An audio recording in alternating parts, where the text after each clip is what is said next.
देश में इस वक्त चुनाव की सरगर्मी है। देश भर में 19 अप्रैल से लेकर 1 जून तक 7 चरणों में लोकसभा के चुनाव होने हैं।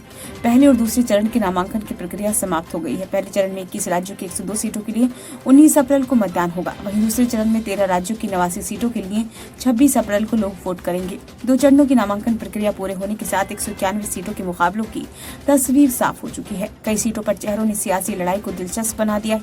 कई जगह पर परिवार के सदस्य ही आमने सामने हैं। महाराष्ट्र की बारामती सीट पर रिश्ते में ननद भौजाई का राजनीतिक मुकाबला दिलचस्प हो चुका है।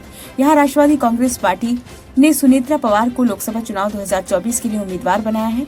सुनेत्रा महाराष्ट्र के उप मुख्यमंत्री अजीत पवार की पत्नी है। वहीं सुनेत्रा के खिलाफ उनकी ननद सुप्रिया सुले चुनाव मैदान में है। सुप्रिया शरद पवार की बेटी है। बारामती लोकसभा क्षेत्र की मौजूदा सांसद एनसीपी की सुप्रिया सुले हैं। 2019 में सुप्रिया ने भाजपा के कंचन राहुल कुल को हराया था। पश्चिम बंगाल की बिष्णुपुर सीट पर पूर्व पति पत्नी के बीच सियासी महामुकाबला है। बिष्णुपुर में वर्तमान भाजपा सांसद और सौमित्र खान फिर से मैदान में है। तृणमूल कांग्रेस ने यहीं पर उनकी पूर्व पत्नी सुजाता मंडल को टिकट देकर मुकाबले को रोचक बना दिया है। पिछले लोकसभा चुनाव में सौमित्र खान ने तृणमूल कांग्रेस के उम्मीदवार श्यामलाल संतरा को शिकस्त दी थी। हरियाणा की हिसार सीट पर मुकाबला चौटाला परिवार के बीच होने की उम्मीद है। भाजपा ने यहां ओपी चौटाला के बेटे रंजीत चौटाला को मैदान में उतारा है। रंजीत निर्दलीय विधायक और हरियाणा सरकार में कैबिनेट मंत्री रह चुके हैं। भाजपा में शामिल होने के बाद उन्हें हिसार सीट से मैदान में उतार दिया गया है। वहीं इंडियन नेशनल लोकदल ने सुनैना चौटाला को मैदान में उतारा है। सुनैना इनेलो की महिला विंग की प्रधान महासचिव हैं। रंजीत चौटाला सुनैना चौटाला के रिश्ते में चाचा ससुर हैं।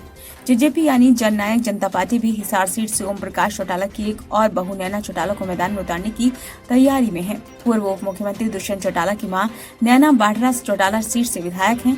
2019 में भी इस सीट से चौटाला परिवार के दुष्यंत चौटाला जजपा के टिकट पर चुनाव मैदान में थे। हालांकि इस चुनाव में जीत भाजपा के उम्मीदवार ब्रजेंद्र सिंह को मिली थी। ब्रजेंद्र हाल ही में भाजपा छोड़कर कांग्रेस में शामिल हो गए और पार्टी के उम्मीदवार भी हैं। आंध्र प्रदेश की कडप्पा लोकसभा सीट पर भी परिवार वालों के बीच भिड़ंत होनी है। कांग्रेस ने वाईएस शर्मिला को अपनी पारिवारिक गढ़ कटप्पा सीट से उम्मीदवार बनाया है। शर्मिला आंध्र प्रदेश कांग्रेस इकाई की प्रमुख हैं। तो कांग्रेस के पूर्व मुख्यमंत्री वाईएस राजशेखर रेड्डी की बेटी और वाईएसआर कांग्रेस पार्टी प्रमुख वाईएस जगनमोहन रेड्डी की बहन है। इस चुनाव में शर्मिला अपने चचेरे भाई वाईएस अविनाश रेड्डी से मुकाबला करेंगे। अविनाश रेड्डी को वाईएसआर कांग्रेस ने मैदान में उतारा है। 2019 से सीट पर अविनाश रेड्डी को जीत मिली थी। वाईएसआर की तरफ से उतरे अविनाश ने टीडीपी के आदि नारायण रेड्डी को शिकस्त दी थी। ब्यूरो रिपोर्ट, नई दिल्ली।